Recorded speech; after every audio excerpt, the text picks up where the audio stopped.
election call alarm. Postponed questions for the day. Question number 1085. मान्य सदस्य doctor जनक राज जी। अध्यक्ष महोदय, ये सवाल पिछले सेशन से पोस्टपोन है और अपने आप में ये करुणान्मूलक नौकरी के प्रति जो आवेदन प्रदेश सरकार के पास आए हैं, इससे सरकार की गंभीरता का पता लगता है कि एक सिर्फ साधारण से सवाल के जवाब के लिए सूचना एकत्रित की जा रही है, एक हल्का सा जवाब देकर सदन को भी और हिमाचल की जनता को भी गुमराह किया जा रहा है। सप्लीमेंट्री कब तक कर ली जाएगी?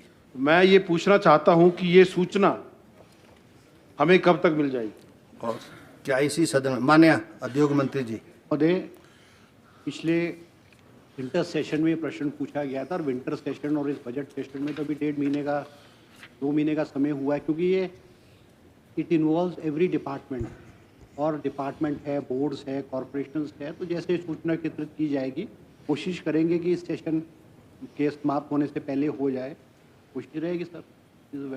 माननीय सदस्य राजेंद्र राणा जी। माननीय अध्यक्ष जी, ये ठीक है कि अभी जवाब नहीं आया है, तो मैं माननीय मंत्री से जानना चाह रहा हूँ कि एक तो समय कितना आपने कहा कि एकत्रित की जा रही है, ये कोई बड़ी सूचना नहीं है कि कितने ऐसे लोग हैं जो करुणामूलक आधार पर जिन्होंने फॉर्मेलिटीज़ पूरी की हैं, डिज़र्व करते हैं। और दूसरा, मेरे पास सूचना आई है कि कुछ ऐसे बच्चे हैं जिनकी मेरे पास सूचना नाम पते भी हैं, जो पेरेंट्स लेस हैं और करुणामूलक आधार पर जो है वो नौकरी पाना चाहते हैं। तो क्या सरकार उनके लिए, क्योंकि सुख आश्रय स्कीम बनाई है, तो क्या इन बच्चों को भी नौकरी सरकार प्रायोरिटी पे देने की कोई इच्छा शक्ति रखती है? और दूसरी कि जब हम लोग विपक्ष में थे तब भी इनके मामले को उठाते रहे, ये लोग लगातार धरने पे बैठे रहे। आज 5000 प्लस ऐसे प्रदेश में लोग हैं जो नौजवान बच्चे हैं कि जिनको करुणामूलक आधार पर जो है नौकरी मिलनी है। तो मेरा सिर्फ इतना ही है कि इनको जो है वो जब अलग अलग विभागों में हज़ारों पद खाली पड़े हैं तो इनको जो है एडजस्ट किया जाना चाहिए, क्योंकि ऐसे भी बहुत सारे कैंडिडेट्स हैं जिनके पेरेंट्स चले गए हैं, मदर चली गई है, फादर चला गया, उनकी आमदन का साधन कोई नहीं बचा है। तो ये तो वैसे भी ह्यूमैनिटेशन ग्राउंड पे इन लोगों को नौकरी मिलनी चाहिए। तो क्या इसके सरकार क्या इसके लिए प्लान कर रही है और इनको कब तक नौकरी मिलेगी? माननीय मंत्री जी। अध्यक्ष महोदय, ये it is an very important issue and the government is very serious about it, क्योंकि ये विस्तृत रूप से बहुत सारे केसेस ऐसे हैं कि कोई 10 साल से लंबित है, कोई 8 साल से है और अलग अलग डिपार्टमेंट्स में है। ये तो कुछ डिपार्टमेंट्स ने तो जवाब दे दिया है, मगर कुछ डिपार्टमेंटों के अभी तक नहीं आए हैं। तो जैसे मैंने कहा है कि तो गवर्नमेंट इज़ वेरी सीरियस और हमने खुद भी एक रीज़न हमने कहा था इसको कि हम करेंगे। तो वेरी शॉर्टली कोशिश रहेगी कि इस सेशन के दौरान जो है जो जवाब है वो आ जाए। अगर सेशन के दौरान आएगा it will be listed again, नहीं होगा तो नेक्स्ट में आ जाए। But we will do it and will. Sir, अब ये तो is for the chief minister to decide what is the policy. जो पॉलिसी है वो तो आपको पता ही है, मगर आपकी बात है कि जो अनाथ बच्चे हैं जिनका कोई नहीं है, सरकार जो है उनको प्राथमिकता के आधार पे उन केसेस को जो है वो जल्द प्रोसेस करेगी। माननीय नेता प्रतिपक्ष। अध्यक्ष महोदय, पिछली सरकार के दौरान, भारतीय जनता पार्टी की सरकार के दौरान हमने इस करुणामूलक आधार पर उन बच्चों को रोजगार मिलना चाहिए, उस दृष्टि से एक नहीं अनेक कदम उठाए। 50 साल की उम्र थी, उसको ज़्यादा बढ़ा करके हमने कहा जब तक रिटायरमेंट होती तब तक कोई भी व्यक्ति अगर नौकरी के बीच में मृत्यु हो जाती वो पात्र होगा। और उसके साथ साथ में और भी चीज़ों को लेकर के उसमें उन्हें प्रावधान किए और बड़ी संख्या में हिमाचल प्रदेश में, मुझे आंकड़ा इस वक्त एग्जैक्ट नहीं ध्यान आ रहा, लेकिन दिया था हमने बहुत बड़ी संख्या में। अगर हिमाचल के इतिहास में करुणामूलक आधार पर सबसे ज़्यादा उन लोगों को नौकरियां दी गई थी जिनके परिवार का साया उठ गया था, परिवार उन बच्चों का, उनको हमने मदद की। और अभी यहाँ इस प्रश्न के उत्तर में पिछले सत्र में भी सूचना एकत्रित की जा रही है और अब भी सूचना एकत्रित करने की बात है।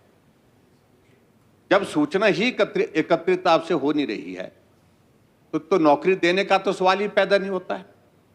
और ये सब लोग ऐसे हैं कि जिनको बहुत आवश्यकता है। आप ही लोग थे जो पिछली बार उस वक्त जब धरने पर वो बैठे थे, हम मदद करते रहे, लेकिन उसके बावजूद भी उनके कुछ इश्यूज को लेकर धरने पर बैठे रहे। आप भी धरने पर बैठ गए उनके साथ ही। आपकी संवेदनहीनता इस बात को दर्शाती है कि आज आप उस प्रश्न का उत्तर देने से ही यहां पर कतरा रहे।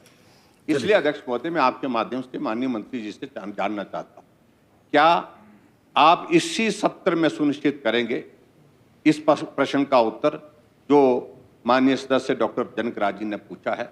और दूसरी बात, क्या जो आपने वादा किया था कि हम उन सबको रोजगार देंगे जो करुणा मूलक आधार के अंतर्गत जो है वो जो पात्र बच्चे हैं, उनको नौकरी कब तक देंगे?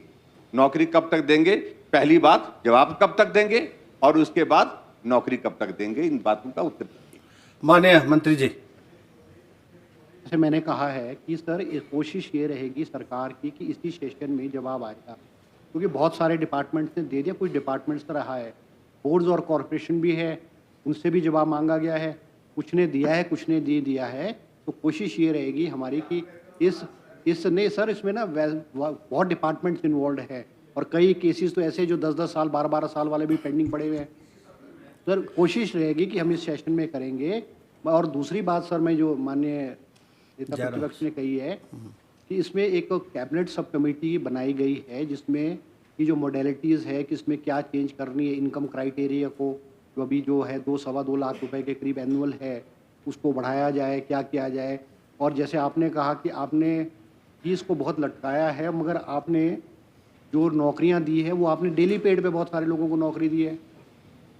कोई आपने सर मैं आपकी बात का जवाब दे रहा हूँ कि आपने वैसे तो जो कंपैशनेट ग्राउंड्स पे है वो रेगुलर नौकरी दी जाती थी, मगर पूर्व की भारतीय जनता पार्टी सरकार ने डेली वेजेस पे जो है वो आईपीएच और पीडब्ल्यूडी में ऑफर किया है। कुछ लोगों ने ज्वाइनिंग की, कुछ ने नहीं ज्वाइनिंग की। तो ये सारे इश्यूज जो हैं कि वेदर रेगुलर ड्रॉप देनी है, कॉन्ट्रैक्ट पे देनी है, या जो आपने डेली वेजेस पे कंटिन्यू किया उसको करना है, ये सारे के सारे इश्यूज जो है सरकार के विचाराधीन है। और अकॉर्डिंगली सर सरकार जो है, मुख्यमंत्री जी जो है और कैबिनेट जो है उस पर जल्द उस पर डिसीजन लेगी। Thank you.